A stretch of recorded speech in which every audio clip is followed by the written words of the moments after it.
राजा की 3 बेटियां। नमस्कार दोस्तों। बहुत समय पहले एक राजा था जो खुद के बारे में सोचता था कि वे बहुत ही नेक सोच, दयालु स्वभाव और दरिया दिली है। उसे लगता था कि वह स्थितियों को सही से समझने, हर बात पर न्याय करने और हर विषय में उचित विचार रखने वाला व्यक्ति है। राजा की 3 बेटियां थीं। एक दिन उसने अपनी बेटियों को बुलाकर कहा, मेरे पास जो भी है वो सब तुम्हारा है। तुम तीनों को मुझसे ही जीवन मिला है। मेरी इच्छा अनुसार ही तुम तीनों का भूत, वर्तमान और भविष्य बना हुआ है, जो आगे भी ऐसे ही बना रहेगा।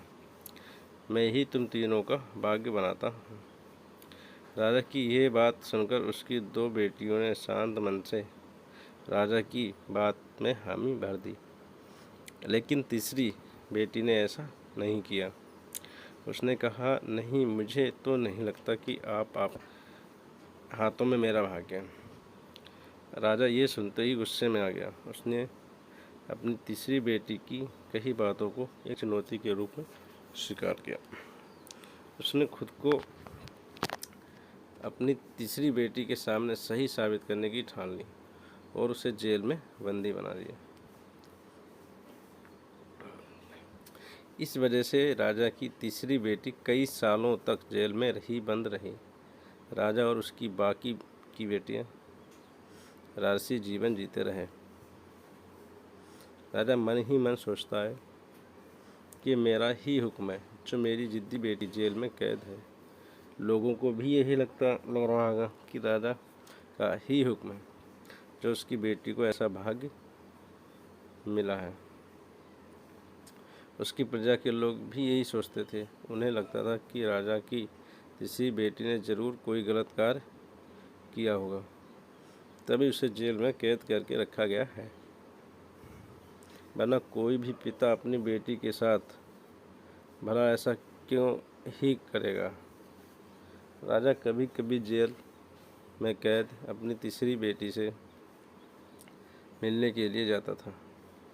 उसकी बेटी बहुत कमज़ोर हो गई थी, लेकिन अभी भी उसके विचारों में कोई बदलाव नहीं आया था। मगर राजा अपनी कमज़ोर होती बेटी की हालत और नहीं देख पा रहा था।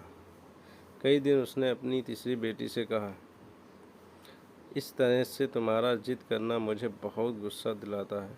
अगर तुम इसी तरह मेरी आंखों के सामने रही तो गुस्से में मैं न जाने क्या कर बैठूंगा। मैं तुम्हें मौत की सज़ा भी दे सकता हूँ, लेकिन मैं एक अच्छे दिल का हूँ, इसलिए मैंने ऐसा सोचा है कि तुम अब मेरे राज्य के पास के ही एक जंगल वाली ज़मीन पर जानवरों के साथ रहोगी। राजा ने आगे कहा, उस जंगल में सिर्फ उन्हीं लोगों को रखा जाता है जो मेरे आदेश का पालन नहीं करते। तुमने भी अपनी जिद की वजह से मेरी बात नहीं मानी, इसलिए तुम भी अब वहाँ मौजूद लोगों के साथ अपना पूरा जीवन काटोगी। इसके बाद तीसरी बेटी को उस जंगल की ज़मीन पर रहने के लिए भेज दिया गया। वहाँ वह फल और सब्जियाँ खाने और एक गुफा में रहने लगी। उसके पास पीने के लिए झरने का पानी और ठंड से बचने के लिए सिर्फ सूरज की धूप का ही सहारा था। वहाँ की खुली हवा में रहते हुए और फल फूल खाते खाते वह जल्द ही पूरी तरह से स्वस्थ हो गई। उसने वहाँ पर खेती करना भी शुरू कर दिया। गुफा को उसने घर की तरह सजा लिया था और खुशी खुशी वहीं रहती थी। एक दिन वहाँ पर एक भटकता हुआ राहगीर आ पहुँचा। उसे देखते ही देखते राजा की तीसरी बेटी से प्रेम हो गया और दोनों खुशी खुशी वहीं रहने लगे। उस जंगल में उन दोनों के अलावा और भी कई लोग रहते थे, जिनकी मदद से उन्होंने उस जंगल को एक शहर के रूप में बदल दिया।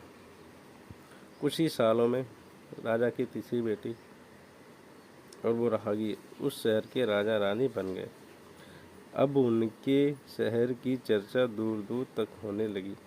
जैसे ही इसकी जानकारी राजा को मिली, वह उस जंगल में सब कुछ देखने के लिए पहुंच गया। जब उसने वहां की राजगद्दी पर अपनी बेटी को बैठे देखा और साथ में एक खूबसूरत युवक को, तो उसके होश उड़ गए।